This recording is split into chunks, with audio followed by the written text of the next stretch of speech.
YCP అధికారంలో ఉన్నప్పుడు హద్దు పొద్దు లేకుండా ఇష్టం వచ్చినట్లు రెచ్చిపోయిన సినీ నటుడు పోసాని కృష్ణమురళి ఇప్పుడు గుంటూరు మెజిస్ట్రేట్ ముందు ఆవేశంతో ఊగిపోయారు. తన తప్పు ఉందని తేలితే మెడ నరికేయండి అంటూ రెచ్చిపోయారు. 2 రోజుల్లో బెయిల్ రాకపోతే ఆత్మహత్య చేసుకుని చస్తానంటూ మెజిస్ట్రేట్ సమక్షంలోనే బెదిరింపులకు దిగారు.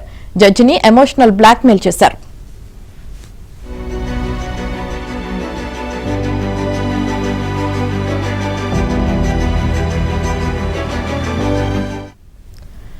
గత ప్రభుత్వంలో చంద్రబాబుపై అనుచిత వ్యాఖ్యలు చేసిన సినీ నటుడు పోసానిని కర్నూలు జిల్లా జైలు నుంచి సిఐడి పోలీసులు పీటీ వారెంట్పై గుంటూరుకు తీసుకువచ్చారు.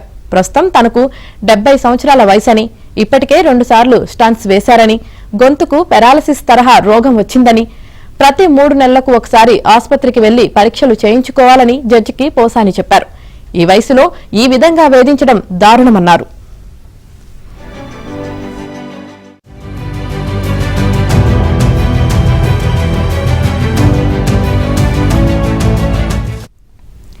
పోసానికి 14 రోజుల రిమాండ్ విధిస్తూ మెజిస్ట్రేట్ ఆదేశించారు. దీంతో ఆయన్ను గుంటూరు జిల్లా జైలుకు తరలించారు.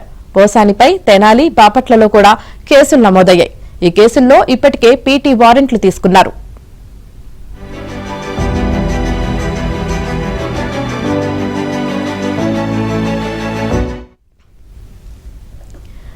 చంద్రబాబు అమిత్ షా కాళ్లు పట్టుకున్నట్లుగా ఓ మార్ఫింగ్ ఫోటోను సృష్టించి హైదరాబాద్లో మీడియా సమావేశంలో పోసాని చూపారు. చంద్రబాబుపై తీవ్ర వ్యాఖ్యలు చేశారు. చంద్రబాబుకు ముస్లింలు ఓట్లు వేయొద్దంటూ పిలుపునిచ్చారు.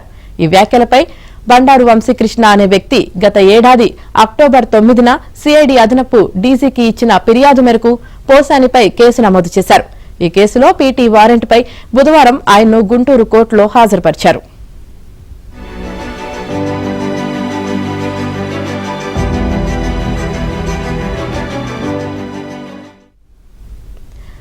చంద్రబాబును అసభ్య పదజాలంతో దూషించారంటూ మంగళగిరి సిఐడి పోలీసులు నమోదు చేసిన కేసును కొట్టివేయాలని కోరుతూ పోసాని అత్యవసరంగా హైకోర్టులో పిటిషన్ దాఖలు చేశారు. ఈ వ్యాజ్యాన్ని లంచ్ మోషన్ గా స్వీకరించింది. పోలీసుల తరపున పబ్లిక్ ప్రాసిక్యూటర్ లక్ష్మీనారాయణ వాదనలు వినిపిస్తూ పిటిషనర్పై మంగళగిరి కోర్టు పీటీ వారెంట్ జారీ చేసిందని, పోలీసులు వారెంట్ను అమలు చేసి పిటిషనర్ను అరెస్టు చేశారని తెలిపారు. పీటీ వారెంట్ అమలైనందున క్వాష్ పిటిషన్ను కొట్టివేయాలని కోరారు. న్యాయమూర్తి ఈ వాదనలతో ఏకీభవిస్తూ పిటిషన్ను కొట్టివేశారు.